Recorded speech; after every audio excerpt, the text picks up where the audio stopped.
We're kicking off with SmackDown as Chelsea Green held a memorial service for her US title reign when Nick Aldis and Zelina Vega interrupted, with Aldis setting up a tag team match.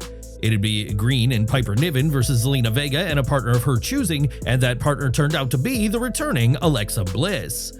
The crowd erupted as the former 5-time women's champion made her entrance, leaving Green and Niven visibly shocked before the match began. Vega started off against Niven and struggled initially against the powerhouse, but when Green tagged in, the second ever Women's US Champion gained control. After the commercial break, Vega managed to tag in Bliss, who entered with high energy and dominated before finishing Green off with Sister Abigail to score the win. One should notice that Bliss gave the Women's US title a glance at the end of the match before she left the ring, teasing that she could soon share the ring with Vega as opponents. While the match featured several strong moments, a few awkward and mistimed spots kept it from reaching its full potential given the talent involved. Also, despite her corrupted version of the spiteful theme and her use of Sister Abigail, no overt Wyatt Six elements accompanied Bliss's return to the surprise of many. Charlotte Flair made her first appearance since losing at WrestleMania 41 during the second hour of SmackDown, and the changes Def Rebel made to her theme are certainly not good. Flair began by giving Tiffany Stratton credit for her win in Las Vegas, as the younger star certainly proved herself on WWE's grandest stage last month by beating the former champion. Flair then declared herself the GOAT of women's wrestling and announced her intention to pursue the WWE Women's title, but the reception was lukewarm to say the least. Perhaps fans were uninterested in someone whose most recent match was a title match, declaring that they would go after the very same title, but the reception angered Flair. Flair threatened to walk out of Dayton if they didn't show her respect, and as she began to leave, Jade Cargill made her entrance wearing a cowboy hat. Cargill passed Flair to get in the ring, where she told the Queen to head to the back of the line, and this brief, tense interaction has sparked speculation about a potential feud. Are you interested in Flair versus Cargill, and who would you like to see come out on top? Share your thoughts down in the comments section. Later backstage, Flair was shown storming out while GM Nick Aldis attempted to convince her to stay, and as she neared her car, she encountered Alexa Bliss, who told Flair, "Let's chat." This may have been a hint at a potential future alliance, and whatever is planned, this moment has fueled speculation about shifts in the SmackDown women's division. How would you like to see this angle booked? Should Bliss and Flair form a team? And where does Jade Cargill fit into all of this? Share your thoughts and feedback down below. Bliss returned just one day before WWE Backlash takes place, and the upcoming PLE is stacked with huge matches and is set to make an impact. While every other promo and match on SmackDown served to build up to the PLE, Bliss's return couldn't help but stand out like a sore thumb. Bliss didn't start a feud like Logan Paul or make an impactful statement like Rusev, and she didn't deliver in a video package like Aleister Black. Her brief exchange with Charlotte Flair seemed to be the only silver lining to her return, but this is a segment that could have waited for the SmackDown after Backlash. Giving Bliss the win in her tag team return did give her a moment, but contributed nothing to the storyline between Zelina Vega and Chelsea Green. While there has been speculation among fans, WWE did not build up Bliss's return, and the fact that she didn't stick around for a promo to explain her goals or her absence also doesn't help. Given this was Bliss's first match since Elimination Chamber 2025, many expected a more impactful return, ideally in a singles bout rather than as a random tag team partner. Bliss and Vega have little to no history, and realistically, anyone could have been slid into the role alongside Zelina while saving Bliss for a less forgettable comeback. An argument could be made that WWE just launched Bliss back on TV to appeal to the crowd in Alexa's native Ohio, but if so, her return did nothing in terms of storylines. It's a shame that Bliss's mammoth star power was wasted in a slapdashed forgettable return, and we'll have to see what's to come for the 5 Feet of Fury. Now, WWE released several superstars last week, many of whom fans had not expected to be let go, and it turns out that some talent are currently under no-cut contracts. According to Brian Alvarez of the Wrestling Observer newsletter, Triple H made the final decision regarding the cuts, though the reason behind the cuts remains unclear. It's unknown if the game was given a specific number of talent to release, a financial target to meet, or if the decision behind these cuts started and ended with WWE's CCO. Whatever the case, Alvarez explained the reasoning is straightforward. When new talent are added to the main roster, others are often let go, much like in professional sports. Alvarez also emphasized WWE's strong financial performance, as in one recent quarter, the company reported $194 million in expenses and $188 million in profits. That's a nearly 50% profit margin, but while WWE is certainly doing big business money-wise, that didn't stop the dozen or so wrestlers being let go last week. WWE contracts allow the company to release talent at any time, while most wrestlers are contractually obligated to stay through the end of their terms. A small number of wrestlers currently have no cut clauses, in theory keeping them from being released, but Alvarez pointed out that this system often feels unfair. Many superstars make major life decisions such as purchasing homes based on the expectation that multi-year contracts offer financial stability for such big purchases. While top names are generally reassured about their positions, even they are not immune to sudden releases, as we've seen in the past with releases like Braun Strowman and Bray Wyatt. For lower-paid talent, the financial and emotional impact can be especially harsh, and Alvarez compared the dynamic to NFL contracts where teams can release players with little notice. Alvarez concluded that those who were released had peaked in their WWE careers, with the company feeling it had exhausted their potential and they weren't going to go any further. Some were reportedly seen as dead weight on WWE's main roster, and while WWE continues to evolve under Triple H, its approach to talent contracts continues to draw scrutiny. It remains to be seen how WWE will handle its roster moving forward and whether additional releases are on the horizon. One of this month's more surprising releases was Dakota Kai, who'd been a fixture of TV with Damage Control ever since being rehired after her first release in 2022. According to Brian Alvarez, WWE officials considered Dakota Kai expendable within a women's division now bolstered by high-profile names like Rhea Ripley, Charlotte Flair, and Jade Cargill. A source within Creative shared that while Kai's in-ring skills were respected, the expectation was that she would primarily serve as enhancement talent for newer stars. They said, they saw her future as just putting over the likes of Roxanne Perez and Julia, who are the next ones with the idea of being pushed to stardom. The source added that WWE did not view Kai as having the star power necessary to justify her salary, believing that she was not a worthwhile investment in the long term. WWE could have utilized Kai in short-term programs with bigger names like Becky Lynch or Liv Morgan, but ultimately felt that Kai was never going to reach any higher than her place. What do you make of WWE's reasoning? Were they right to cut Kai if they didn't see anything bigger, or should they have done more to push her? Let us know down in the comments. LA Knight and Damian Priest kicked off SmackDown with an intense face-off, though the pair were able to strike a deal ahead of the US title four-way at Backlash. Jacob Fatu will defend against both men and Drew McIntyre in one of the most anticipated matches on the card, perhaps only second behind John Cena and Randy Orton. Priest and Knight were booked for a tag match on SmackDown, and Priest said he was happy to keep his rivalry to just Drew McIntyre, but the chance to regain the US title was too good to resist. Knight warned Priest not to get in the way of him and the US title, and the pair agreed to stay out of each other's way for the greater good in their tag match against Fatu and Solo Sikoa. The tensions between Priest and Knight were palpable, with Priest refusing to tag Knight, and as the pair argued, Solo tried to take advantage. Knight was able to dodge the Samoan spike and hit the BFT to get the win, and Priest and Knight would fight after the match before Fatu ended up taking both men down.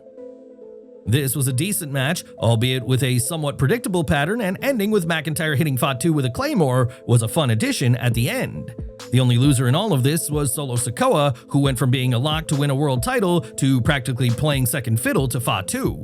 His character should recover, but how long it'll take for him to regain his mystique remains to be seen. Sikoa and Fatu are the last men standing in the new bloodline due to Tama Tonga and Tonga Loa both being out with injuries, but in a backstage segment, WWE seemingly teased a major debut. Sikoa told Fatu that they're out of soldiers and need a game plan for Backlash, and this may have been the tease for Jeff Cobb, who is expected to join WWE by going straight to the main roster.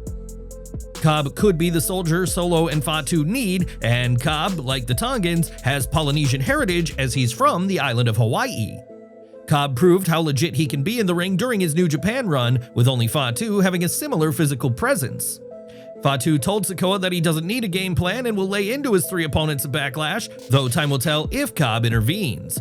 John Cena was on SmackDown and mentioned how Randy Orton wasn't at the show before taking a stroll down memory lane of some of his and Orton's past encounters. Cena spoke about wrestling Orton for the last time before claiming Randy is only in WWE thanks to his family and doesn't demonstrate hustle, loyalty, or respect.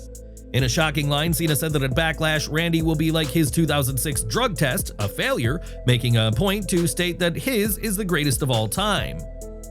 A masked person in an Orton hoodie jumped in the ring for an RKO, but Cena floored them with the AA, but then the real Orton got in the ring and hit the RKO on John before posing with the title. This was a great segment, hurt though by a fan deciding to throw their drink at Cena, and it's been reported that the unruly spectator was immediately escorted out of the arena. The fans booed this interruption, showing that while Cena may be a villain, there are some lines that fans shouldn't cross and will face consequences if they do.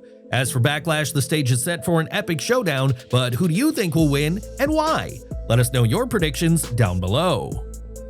SmackDown also featured a #1 contenders match for the WWE Women's Championship as Jade, Cargill, and Nia Jax battled after Jade's walk past and tense moment with Charlotte Flair. The match was a physical showdown with both women showing what they're capable of, and despite the "you can't wrestle" chants aimed at Nia, fans were into the whole thing. Cargill put Jax in the corner, but Nia ran through her a moment later, and this was never going to be a technical showcase of high-flying spectacle, but it was two powerhouses going at it.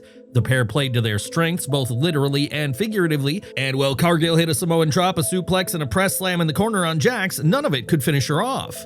Naomi arrived and attacked Tiffany Stratton at ringside, distracting Cargill, and Jax capitalized with her finisher to secure the win and to earn a shot at the gold. While not the most technically fluid contest and slow at times, his match picked up steam in the second half, and Cargill has now lost twice to Jax in singles competition. Stratton had been openly rooting for Jax to defeat Cargill, and now she will get the chance to face her former mentor with the WWE Women's Championship on the line. Though the title match isn't booked for Backlash, Jax vs. Stratton can be expected for an upcoming show, either SmackDown or the upcoming Saturday night's main event. Wherever this match takes place, Jax needs to lose clean to Stratton, as only that will elevate Stratton to being the star worthy of holding the championship. On last week's SmackDown, Jade Cargill played mind games with Naomi by licking her former friend, and now the fallout from this isn't cooling off anytime soon. On this week's show, Cargill was seen arriving at the Nutter Center in Dayton, Ohio, and after walking past a production truck with Naomi's face on it, shot a disgusted look. With her phone in one hand, Cargill threw a water bottle right at Naomi's image before storming off, and this moment was caught on WWE's cameras and circulated online. World Heavyweight Champion Jey Uso vs. Logan Paul is expected to happen sooner or later, but the match will not come at Backlash St. Louis.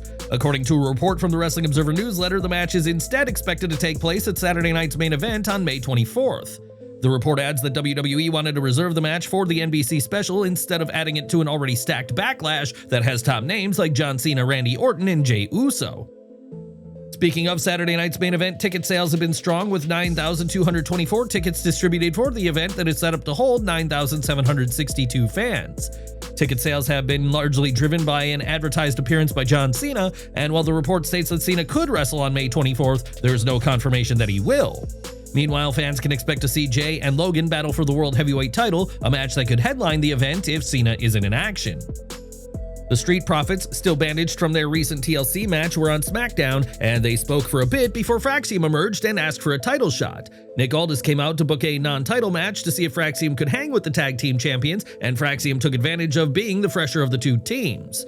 The Street Profits were selling their injuries, resulting in a slower-paced match than you'd expect, but it still delivered with a lot of fun spots, especially for Fraxiom. The Profits purposely working slower meant that there was a lot of room to grow in future encounters, and the fact that this match was as good as it was is a testament to both teams.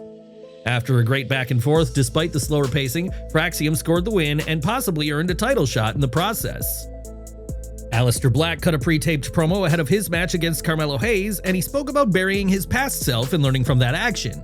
Black is back to test people both physically and mentally and show the shades of gray in a person, and the promo had a great tone with accompanying music that had sharp shrieks.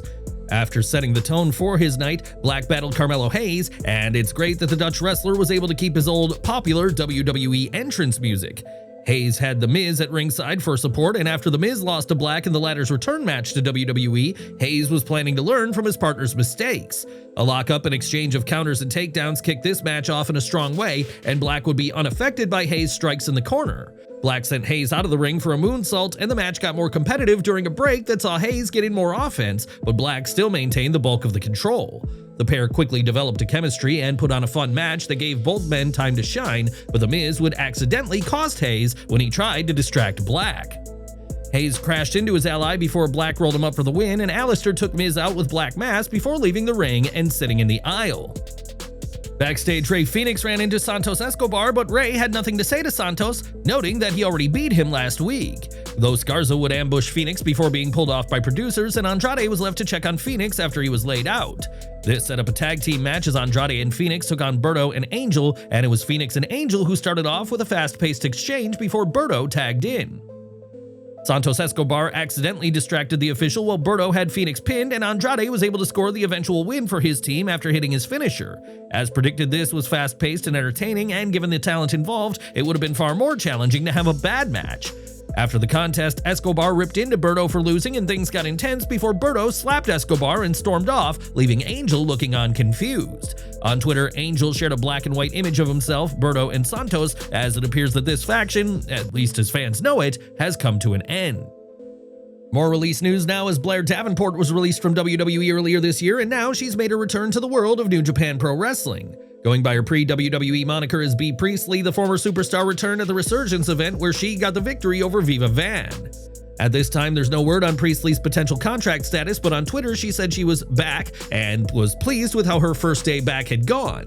Priestley's comment about her first day back suggests there will be more New Japan matches in her future, but her next chapter in wrestling could also be part of AEW. In a recent interview with Cultaholic, Priestley revealed she remains close with Toni Storm, saying she and the AEW Women's World Champion are like sisters. Both currently live in Orlando and see each other frequently, and Priestley said she is open to speaking with AEW about a potential return, but is currently prioritizing her personal well-being. She also expressed a strong interest in eventually having a match against Toni Storm, a match one has to assume Storm would also love to have with her sister. Reflecting on her WWE run, Priestley said that her schedule was managed through an app and she was mandated to appear even if she was fatigued or feeling unwell. She said that even if I didn't feel like wrestling, I had to do it anyway, and now is ready to focus on her personal well-being before diving into another massive deal. Priestley was with AEW from January 2019 until mid-2020, but was released due to COVID-related travel restrictions and would ultimately find a home in WWE. Whether she returns to AEW remains to be seen, but there is considerable fan interest in a future showdown with the reigning AEW Women's World Champion. Would you like to see Blair Davenport return to AEW and face Toni Storm in a long-awaited dream match? Please share your thoughts and feedback in the comments section below. This week's AEW Dynamite delivered several standout moments, one of which was the AEW debut of Rhino, leaving fans to wonder if he's now an official All Elite talent. Fightful Select has reported that Rhino is not currently under contract with AEW and recent appearances were limited to shows in Detroit and is not a sign of a long-term arrangement. Rhino made his AEW debut by challenging Nick Wayne for the ROH World Television Championship, with his debut being tied to his history with Christian Cage. While fans welcomed his return to a major wrestling promotion, Rhino ultimately lost the match quickly to Wayne, and it remains to be seen if he'll ever be seen in AEW again. This year, WWE will host its Crown Jewel event in Perth, Australia, and not Saudi Arabia. And what does this mean for the Crown Jewel titles introduced last year? In the Wrestling Observer newsletter, it was reported that the titles will still be up for grabs at this year's event, as they will be a staple of Crown Jewel no matter the location of the show. These titles will see the WWE and World Champions of each roster do battle, and as things stand, Crown Jewel Perth will see John Cena versus Jey Uso and Tiffany Stratton versus Io Sky. While Crown Jewel won't be in Saudi Arabia this year, the 2026 Royal Rumble will take place in the nation, kicking off the road to WrestleMania 42. The report adds the Crown Jewel and the Crown Jewel title matches are expected to return to Saudi Arabia in 2026, but at this time, nothing has been publicly confirmed. As for this year, the titles will find new homes at WWE's latest PLE in Australia, giving fans down under an epic show on October 11th.